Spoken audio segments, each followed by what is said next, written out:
Assalamualaikum warahmatullahi wabarakatuh. Alhamdulillahirabbil alamin. Kita dapat berjumpa kembali meskipun kita memulai pelajaran, menjalankan pembelajaran dalam keadaan yang seperti ini. Tapi semoga ini semua tidak menyurutkan niat kita untuk tetap belajar. Ini melanjutkan bab yang kemarin kita Bustolah, sekarang sampai halaman 63. Saya bacakan. Faslun. Walladhi yubtilu sholata ahada asyara syai'an. Al-kalamul amdu wal alamul kathiru wal amalul kathiru wal hadatsu wal hudutsu wan najasah wa inkishaful aurah wa taghyirun niyah wastidbarul qiblah wal aklu wasyurbu wal qahqah wariddah.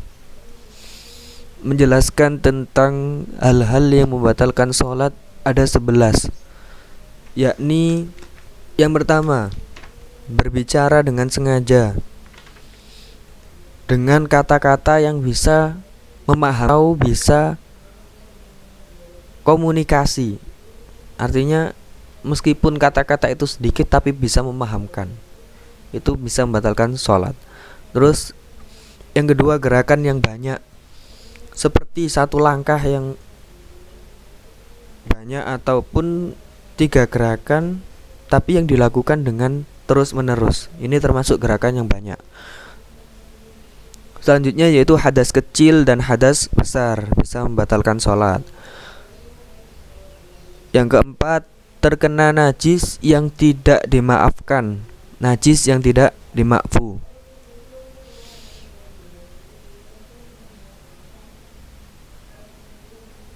Dan apabila najisnya ini tadi jatuh, misal jatuh di pakaian orang dan najis itu dalam keadaan yang kering, maka tidak membatalkan.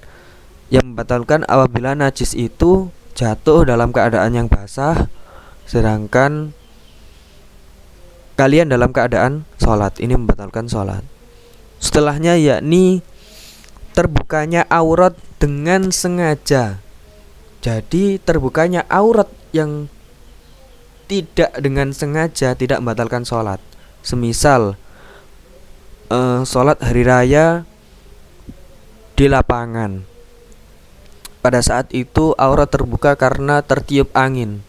Nah, setelah tertiup angin kalian langsung bergegas untuk menutupnya.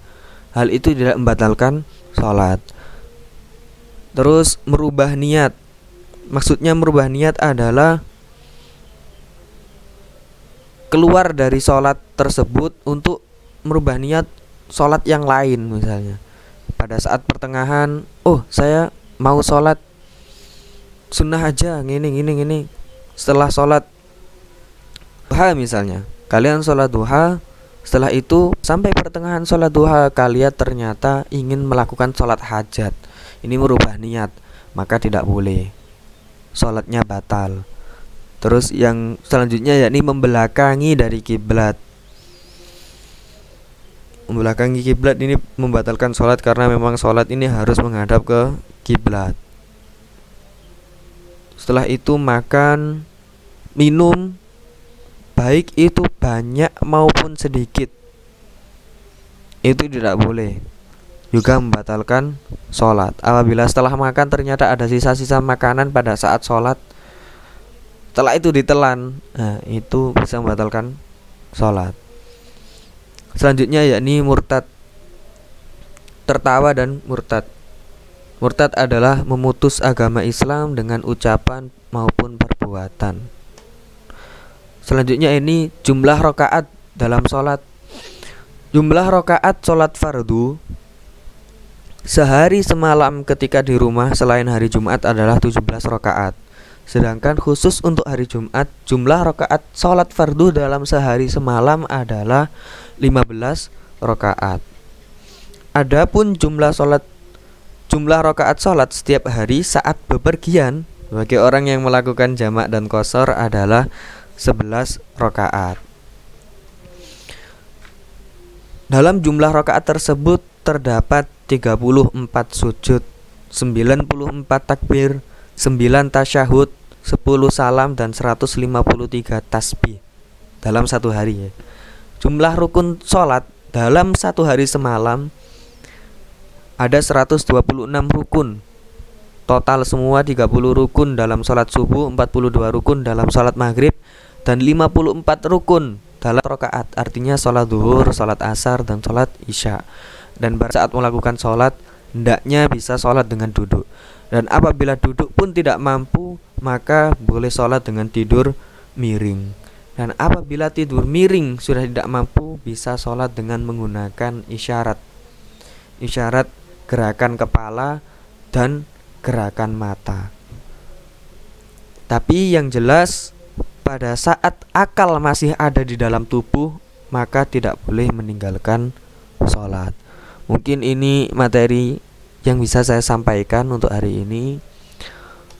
Untuk tugas, catat keterangan ini, keterangan saya dan keterangan yang ada di YouTube ini di buku tulis khusus kitab kalian. Lalu pada saat kalian masuk sekolah, tumpuk menjadi satu kelas, kumpulkan ke kantor guru ya. Mungkin ini adalah materi yang bisa saya sampaikan untuk hari ini. Semoga menjadi ilmu yang bermanfaat fid dunya wal akhirah. Amin ya rabbal alamin. Akhirul kalam, saya mohon maaf apabila ada salah-salah kata. Sekian dari saya. Assalamualaikum warahmatullahi wabarakatuh.